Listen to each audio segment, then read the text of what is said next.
They toasted his promotion, with my coffee mug still on the table. Nathan, fresh out of business school, the CEO's son, my replacement. No conversation, no warning, just a speech and a room full of smiles that didn't include mine. I built this company's brain, line by line, system by system, from the concrete in the basement to the algorithm syncing deliveries across 5 states. I gave it everything: my time, my health, my weekends. And now they said I'd be transitioning into a legacy advisory role. That's corporate for thanks for your service. Now disappear. I looked across the table.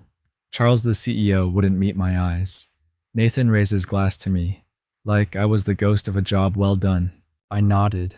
I even smiled, because they didn't know. The brain they stole, it wasn't theirs. It was licensed, protected, encrypted, and I had the kill switch. Not out of spite, out of design. You don't build a brain without giving it a spine and a way out if it's ever hijacked. They thought I was just the architect. Turns out I was also the firewall. And in 72 hours, they'd learn what happens when you promote the son and fire the man who wrote the manual. Ethan Brooks wasn't the kind of man who talked much. He didn't need to. His work spoke louder than any speech. And in our company, his fingerprints were everywhere. You just had to look close enough. He wasn't flashy, no expensive watches, no visionary leader speeches at company parties. He wore the same gray windbreaker every week, the one with the stitched initials EB, faded, but clean. While others made PowerPoints, Ethan made systems, automations, code that turned chaos into order. The delivery schedule that never missed that was him. The way 5 job sites ran like one machine. That was him too. You wouldn't find him at networking events. He hated small talk. But if you asked him how to shave 12% off material waste, he'd pull out a napkin and draw you a formula right then and there. He started as a contractor, just a 1-year fix to save a sinking ship. But then he stayed for 10 years. And in that time, he didn't just fix the ship. He redesigned the engine, rebuilt the map, and taught the crew how to sail. Nobody called him a hero. He never asked for that. But when the company grew from $8 million to $80 million, everyone celebrated. Everyone except Ethan. He just nodded and went back to work. Because that's what quiet builders do, until someone decides to take everything they built and hand it to the boss's son. Before Ethan became the brain behind Vertex Build Systems, he was just a guy with a secondhand laptop and a folding chair in a 1-bedroom apartment in Austin. No team, no funding, just coffee and code. His dad passed away when he was 19. His mom worked double shifts at the diner down on 7th. Ethan learned early no one's coming to rescue you. So he learned to build. He studied construction logistics by day and taught himself Python by night.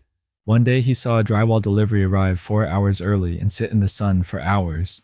By the time the crew showed up, the material had warped. $12,000 wasted because someone didn't check traffic and timing. That's when it clicked. He didn't want to just build buildings. He wanted to build the system behind the buildings. A system that thought ahead, that saw what others missed, that prevented chaos before it cost someone their job. He built his first project management prototype in 6 months. Crude, but smart. And when Charles Westbrook, Vertex CEO, found him through a mutual contact, he didn't care about degrees or titles. He said one sentence: "Can you stop this company from bleeding money?" Ethan looked at the numbers and nodded. He didn't say much. He never did. But what he built next would change everything. After Ethan joined Vertex, things changed fast. In just 1 year, project delays dropped 38%. Costs shrank. Margins grew, clients stopped yelling and started referring. Charles offered him a title Chief Technology Officer, then equity, then a raise. Ethan accepted the title, turned down the rest. He didn't want more money. He wanted more control over the system, over the chaos. He knew one thing tech doesn't save companies. Systems do. Big names came knocking. A real estate giant from Houston offered double his salary. A logistics startup in New York wanted him as co-founder. One offer even included a Tesla and a luxury condo near Central Park. Ethan said no, every time. Why? Because Vertex wasn't just another job. It was his blueprint, his test field, his code, running in the real world. He skipped holidays, left weddings early, missed his mom's last birthday because the Dallas Civic Center build was behind schedule. He never complained. He just worked. And when the company hit $80 million in revenue, Charles raised a glass and said to everyone who made this possible. No one said Ethan's name, but he didn't mind, because loyalty for him wasn't about being thanked. It was about finishing what he started, until the day they thanked him by handing everything to someone else. It didn't start with a confrontation. No shouting, no warning signs, just silence. One morning, Ethan opened his inbox. A calendar invite for a leadership meeting. Every Thursday, 9 a.m. like clockwork. Except this time, his name wasn't on the list. He thought it was a glitch. He refreshed. Twice, still nothing. He walked past the conference room, saw Nathan inside, sitting where Ethan used to sit, leaning back, talking like he owned the air. Charles sat beside him, nodding. Ethan kept walking. That week, his dashboard access was downgraded. Just temporarily, the IT guy said. We're streamlining permissions. His name disappeared from project emails, client updates, budget discussions. No one said anything, but everything was being said. At lunch, Nathan passed by Ethan's desk, stopped, grinned. You still use dark mode? He joked, pointing at Ethan's old school interface. Ethan smiled back. Half a smile. Old things still work, he said quietly, especially when new things don't know what they're doing. Nathan laughed, but his eyes shifted. He felt it. That was the first crack. Not loud, but deep. The company Ethan had helped rebuild was starting to pull away from him like a train that forgot who laid the tracks. Charles invited Ethan to dinner. Just the two of them, like old times. They sat by the window. Same steakhouse they used to celebrate project wins. Except this time there was no win. Only wine. Charles poured the first glass. Didn't say much. Cut his steak. Asked about Ethan's mom. The usual dance before the hit. Then it came. You've done amazing work here, he began. But it's time we think long term. Pause. About leadership. About legacy. Ethan didn't blink. Just listened. Nathan's got the energy, the vision, the presence our clients respond to. And with you guiding him quietly, this place could thrive for decades. Another sip, another smile.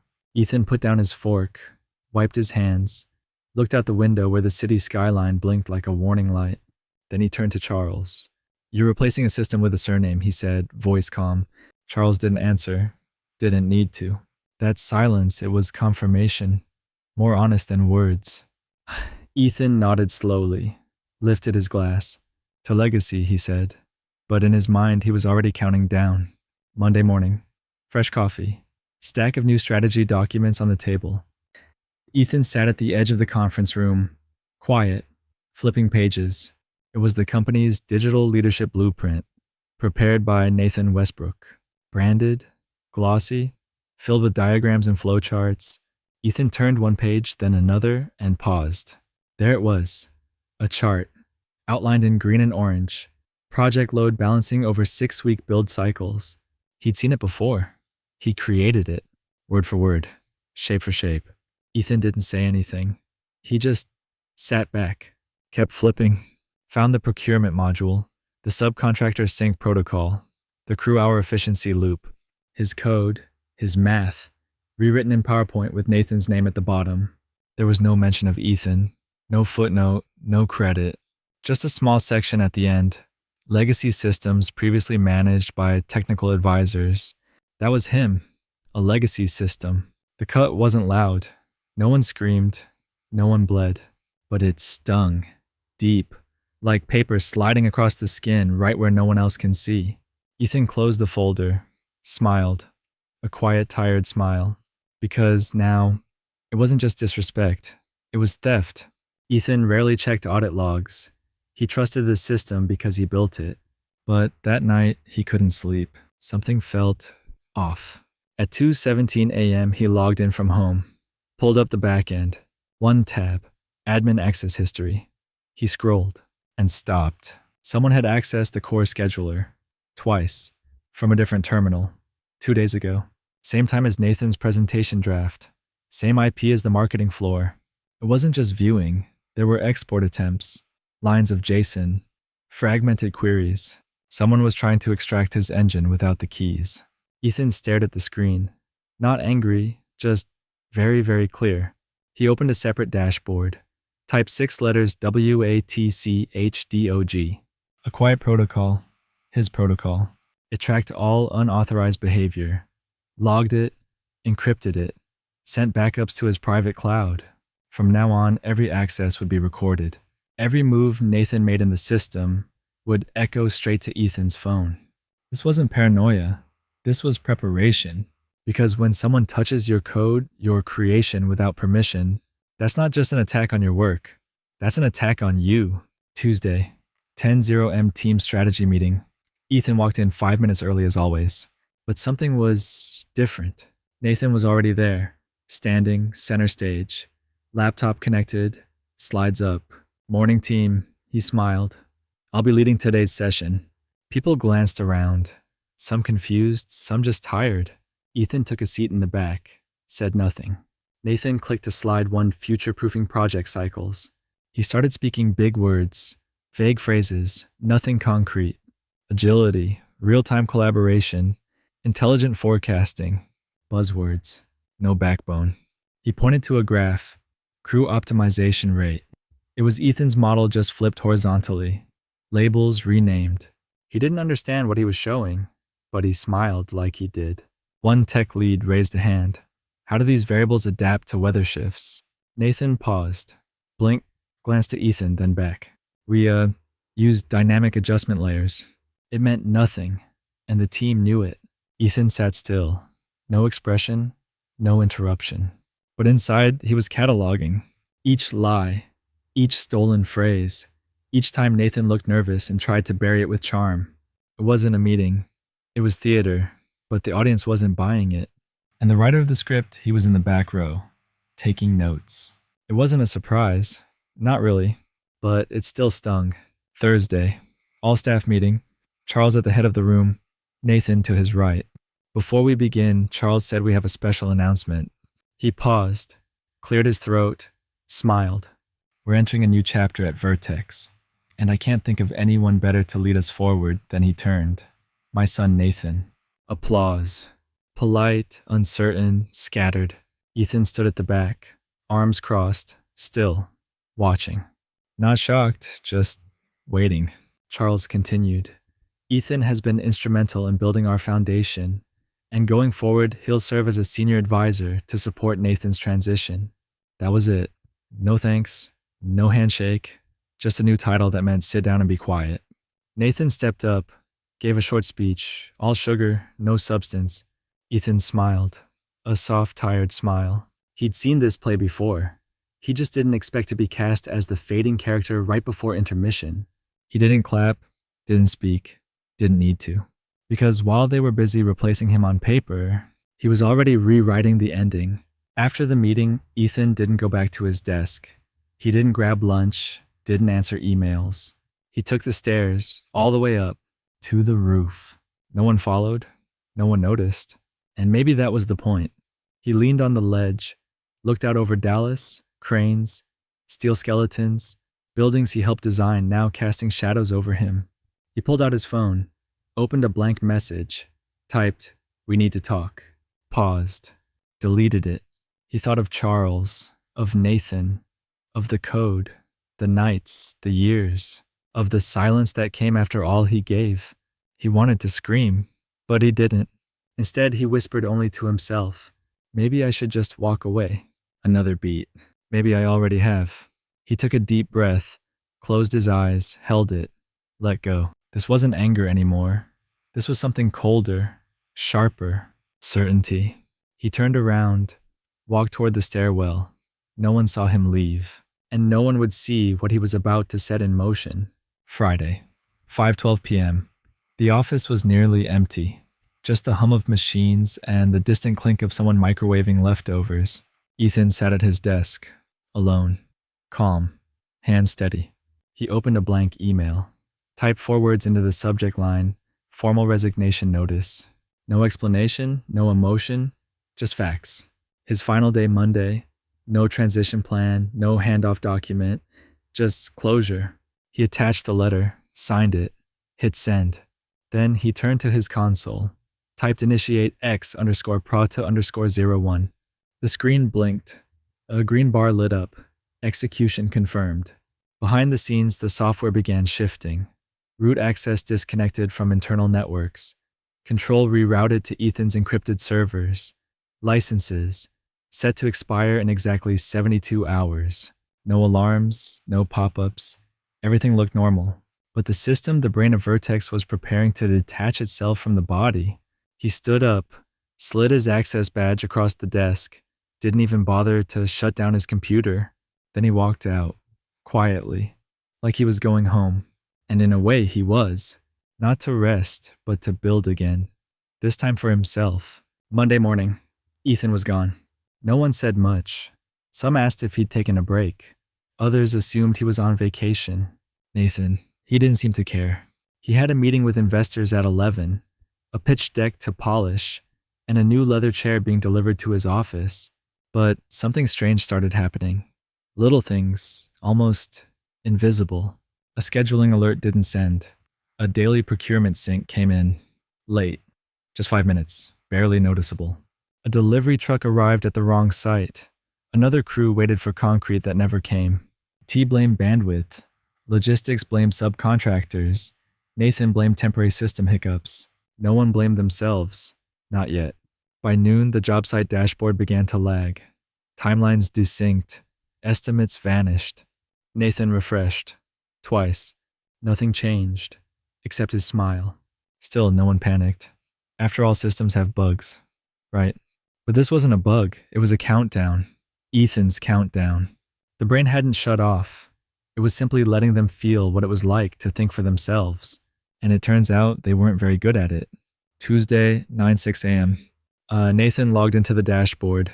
The screen flickered, then froze. He hit refresh twice. Nothing. The interface loaded, but the data was gone. No crew lists, no delivery schedules, no site progress. Just a single message in gray text. License expired. Admin access required. Nathan stared, then blinked. This can't be right. He called it. They rebooted servers, ran diagnostics, cleared caches. Still nothing. Across the floor, managers started getting alerts. Procurement app offline. Contractor sync disconnected. Client reports inaccessible. Phone lines lit up. Project leads panicked.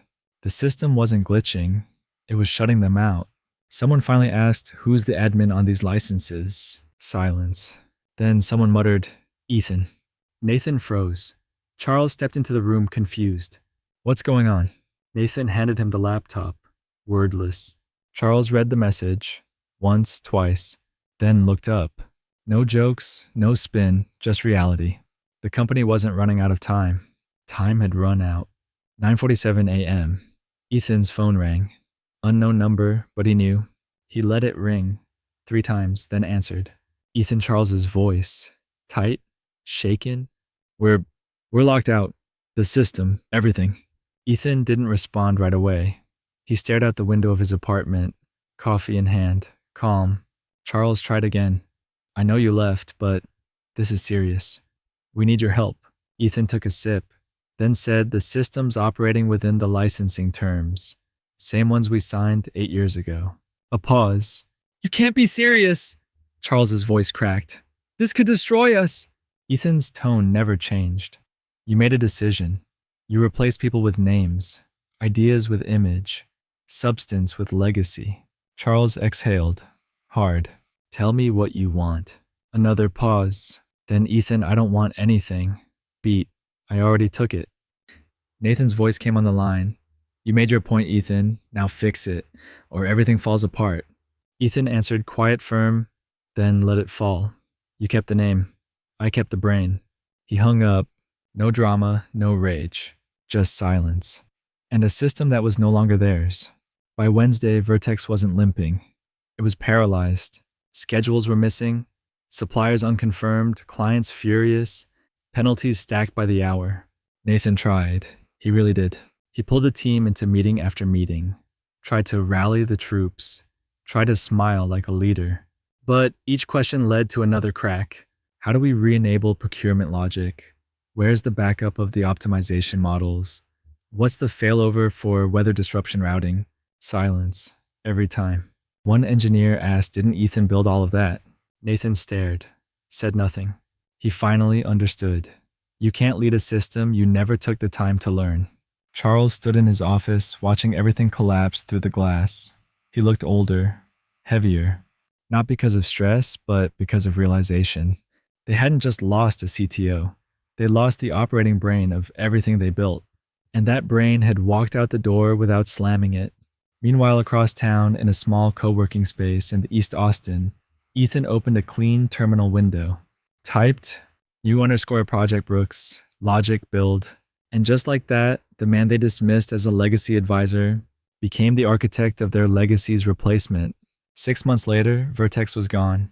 Not a press release, not a farewell party, just a quiet acquisition by a larger firm at a fraction of what it was once worth. Charles stepped down without ceremony. Nathan faded back into middle management at a company that didn't ask him to lead anything. The headlines didn't mention Ethan. They mentioned delays, lawsuits, broken promises, and one simple question: what happened to the system that made Vertex so efficient? But no one answered, because the answer had walked out the door. And Ethan, he didn't tweet, didn't boast, didn't gloat. He was busy building. Brooks' logic build was growing quietly, precisely, with purpose. You see, leadership isn't a title. It's not inherited. It's earned. Line by line of code, line of trust. And genius, it doesn't always speak. Sometimes it just leaves the room and takes the future with it. Moral, you can inherit a name. You can even buy a company. But you can't own innovation unless you respect the mind that built it. Today, Brooks Logic Build isn't just a startup. It's a statement, a silent roar from the man they once underestimated. Ethan leads a lean team, young, sharp, curious. Not chasing legacy, but building systems that shape tomorrow. Clients followed, not because of flashy logos, but because results matter. And they remembered who delivered. Investors noticed too. Not the ones who cared about family names, but the ones who valued systems that worked when reputations failed. Ethan never mentioned Vertex. He didn't have to. He wrote new contracts with better terms, better people, and full ownership. Because real revenge, it doesn't scream. It builds, brick by brick, bit by bit. So if you're someone who's been overlooked, dismissed, or replaced, let this be your reminder.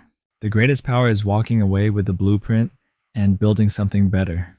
If this story hit home, subscribe for more true stories where brains beat politics and quiet minds win loud wars. Because sometimes you don't burn bridges. You just stop maintaining them and let time do the rest.